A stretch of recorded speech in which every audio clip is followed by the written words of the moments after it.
Hey everyone, welcome back. I've got a spicy Vauban build for you today. You may have seen the community post and it's actually improved since then. That 1 million ability damage build, I managed to make that same build and actually hit out to 10 million damage consistently. That said, I chose instead to add some more quality of life to the build instead. While this means we're dialing back the damage, the build now matches the community post again, but with much more user-friendly perks. The interesting thing about this build is all your damage comes from abilities. Your weapons are just utility tools to enable the setup to work. That said, you don't even have to use everything. You can pick and choose what buffs and synergies you are willing to use to make this work.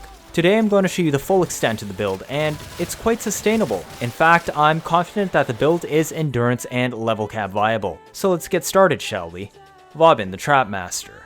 His 1 Tesla Nervos produces Nervos drones to actively seek out enemies and latch onto them, arcing electricity and CCing enemies within the range with status. This ability is okay for low level play, but doesn't really have the firepower to consistently take out Steel Path enemies. His 2 is Mine Layer, a set with 4 kinds of devices he can deploy. You can only deploy 4 of each kind of mine, doing more will despawn the earliest one. The Tether Coil has extensive pull range but can only tether 2 at once. It's mostly a meme and has no real use when his 4 exists. The Flechette Orb does a radial 10 meter puncture damage spam. It has 50% base critical chance and 2.0 crit damage. This is her bread and butter of the build. It is small but mighty. It also stays in place, making it easy to buff and manage. The radial damage field isn't affected by range. Vector Pad is somewhat of a meme and no consistent reason to use it except to propel enemies to your CC faster or troll teammates. Overdriver is basically a miniature roar, but it only multiplies final damage once and doesn't double dip like faction mods. It is still a free buff though, and you can actually stack up the roar as there are no helmet restrictions there. It also buffs your Flechette orbs, and this is important.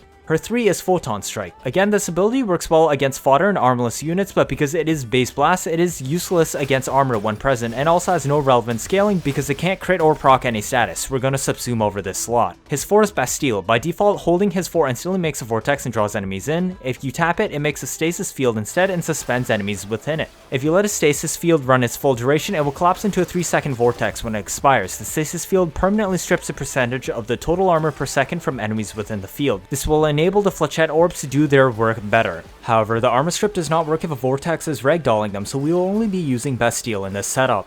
Based on enemies suspended and stripped armor in the field, allies that enter the Bastille will also be granted up to 1000 bonus armor that lasts 10 seconds upon exiting, but it immediately refreshes upon re-entering. His passive lets him deal a multiplicative 25% more damage to incapacitated targets. This only includes effects from his abilities and not normal status effects. Enemies stuck with Tesla Nervos, Mine Layer's Tether Coil, and those trapped within Bastille or Vortex are the only enemies affected by his passive. Based on that, we will now take a look at how I built him. Keep in mind the build I'm showing you is optimized for Steel Path endurance and endless runs. This build is only really suited for a campy playstyle which fits endurance perfectly. There are a few things to note on this build though. First is we are not using any of his augments, and that's because the build is quite bloated already and we don't actually need them. With proper management, things will be dying as fast as they get sucked in. Because this build is intended for the highest levels, we're going to be bringing Briefer Spite. I don't think we need Rolling Guard because you can cast this 4 on demand to CC the choke point, and the camp strat and operator is always an option. We don't need to run any augur mods because efficiency is neutral. Casting his mines twice, his 3 once, or his 4 will instantly max your shields back so long as you're using a Decay Dragon key.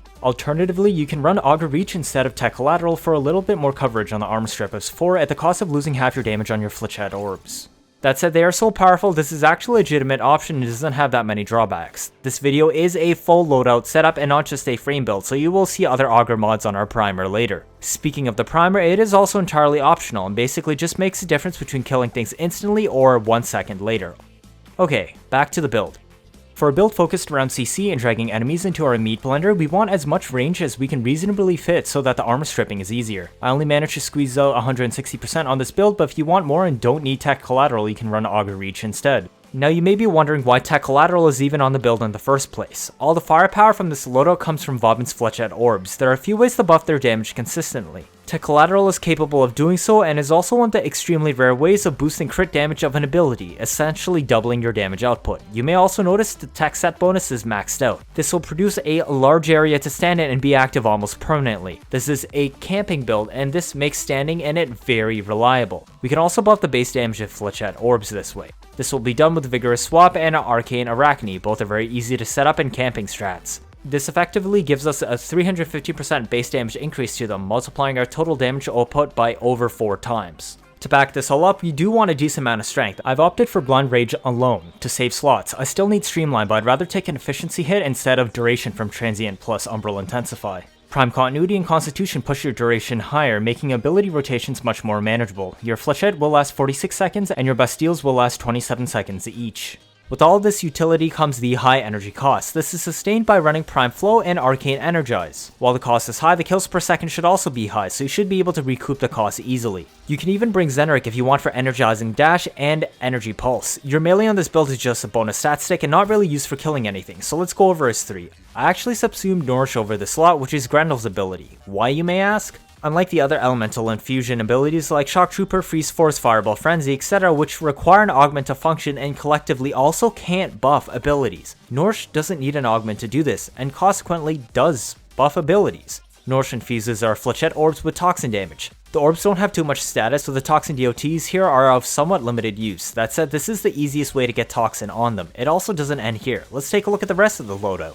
This is a meterless Quanta, a decent weapon of its own right. Its true purpose is the utility it brings. The alt fire of this weapon shoots out a goop ball. Shooting things through the orb makes you lose 1/3 of your base damage, but you gain 25% extra critical chance and critical damage, and an electricity mod buff. You can stack up to 3 orbs together, but that will not increase the crit bonuses. On the other hand, it does stack the electricity buff up to 500%. Remember when I said the Flechette orbs are nice because they don't move? You can shoot this on top of your orbs or throw your orbs directly inside of them. This will combine with Nourish to turn your Flechette orbs into pure corrosive damage. Now, I'm sure you see the potential here. We now have a tool that can somewhat strip armor, has advantages against Firerate armor, and gets bonus damage. So what is important on this build?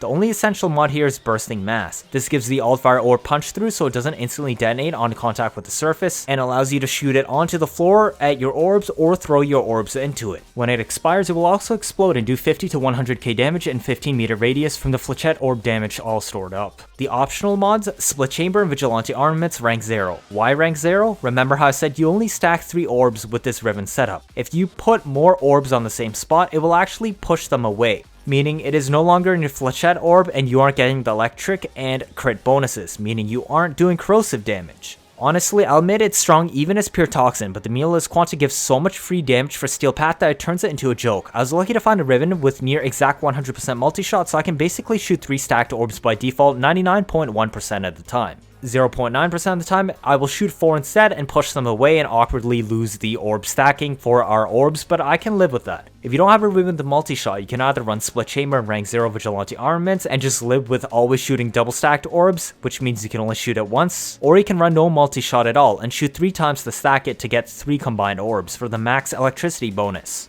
There's already so much going on in the loadout, I would recommend just running Split and rank 0 Vigilante and using only 2 orbs if you're Rivenless for the ease of use. The rest of the mods on this build are irrelevant. You may want to slot reload mods, but we will also be bringing Kavat anyways with the synth mod set, so your Quanta will reload passively. Now for our primer, it doesn't really matter what you use, but I'd recommend Epitaph or Kuva Nucor. You'll probably trap more enemies than Nucor can prime, but you may want to drop Tech Collateral for prime sure-footed if you choose to use Epitaph. As I said, the build is so strong you don't actually need a primer. This is generic primer build focused purely on viral because that is all we need. So fully decked out, this build has 155% status chance. It has Prime Fulmination as well, but you're probably going to take this off if you don't have Prime Sure-Footed. Heat is probably useful to fill this slot to strip armor faster. We're running 2 status duration mods to drag out the effect as long as possible since we have free slots anyways. This is also the second Augur mod on the loadout that I was talking about, and for that shield regen on cast to help your shield gating. Lethal Momentum is purely optional. The melee I brought is whatever. The important part is slotting Tech Gravity so I can max out the set bonus for bigger Kavat auras more often to get the most out of Tech Collateral if you are choosing to bring it. If you aren't running it, you don't even need to bring a melee. The build I brought is a Mi-1 polearm that can still function as an actual weapon and is focused on Pierce Slash. The parts are kinda messed up though. It's intended to be Contagion Zaw. So you do want some status parts if you're going to use it this way as a normal weapon. Because Vortex ragdolls enemies and prevents Bastille from arm stripping them, I will be bringing Magus Anomaly in my operator to suck them in instead. Alright, so it's been a massive exposition. Time to showcase the build. That said, I have Steel Pass showcases after this because it's very hard to demonstrate in Simulacrum since it relies on camping and positional buffs and timers. So I'm going to showcase this with the tankiest enemies in the game, the Dracarmanic Bombards, that are also immune to ragdolling. At level 150, these things are actually even tankier than Nylon Synovia. We will be dealing with armor with Bastille. Enemies within the radius have additive % armor stripped every second, meaning full strip is possible. This is only really needed for Steel Path and Grenadier corrupted enemies. So first we will cast Nourish and proc Arcane Arachne and cast Overdrive on ourselves. Next, I will show you 2 rotations, one for where you need Armor Strip and one where you don't. So let's go over the Armor Strip setup first. This is mainly for Grenadier and Corrupted. If you need the Armor Strip, you'll cast Bastille at a choke point. We will throw our 4 Flechette orbs in front of you and proc Vig Swap, that part is optional by the way, and shoot your Mutalist Quanta on top of it. The Mutalist Quanta orb only lasts 9 seconds and you will have to refresh it now and then. Everything in front of you will probably die near instantly. You will have to refresh your Bastille each time it runs out. During this time it will collapse into a vortex and won't armor strip, but it only lasts a few seconds. Use this window to set your buffs back up as the enemies are hard CC'd anyways. You will have to reproc Arcane Arachne once every 30 seconds, recast Nourish and your Flechette orbs once every 46 seconds, Bastille every 27 seconds, Mutalist Bubbles every 9 seconds on top of using your Magus Anomaly often. And your Kavat will probably spawn auras on top of you for tech collateral, but this is not guaranteed, it might spawn elsewhere. If you find the rotation is too complicated, you can skip the Arcane Arachne and Vigor Swap and Overdriver. This is a 5 times damage loss, but if you saw you don't really need it if you are already dealing several 100,000 to millions of damage on every tick. The only mandatory things on the build are having a Bastille, having Mutalist Quanta orbs, and Nourish and Anomaly as needed. At 199% strength, the Bastille we throw will full strip the armor in 6 seconds. This is why we are building for Corrosive so that we can do big damage before the full strip happens. Low levels, you won't really notice much of a difference. At Steel Path, this means we're shredding enemies at the 4 or 5 second mark of armor strip instead of requiring the full 6 seconds. You won't notice the delay in armor strip because Anomaly will continuously drag in more enemies as you kill the previous group, so you will be simultaneously stripping armor and dealing extreme damage. To deal with armless enemies such as Infested and Corpus, you just use Vortex instead of Bastille. The rotation is the exact same, you just hold 4 each time instead of tapping it. You know what the craziest thing about this is? We don't even have Banes. We aren't relying on any DOTs, this is just the raw damage output of our Flechette orbs. The remaining footage is just showcasing this build on Steel Path, as it is much easier to demonstrate it there than constantly respawning enemies manually in the simulacrum. This is a full armor strip rotation with all the relevant buffs I showed you.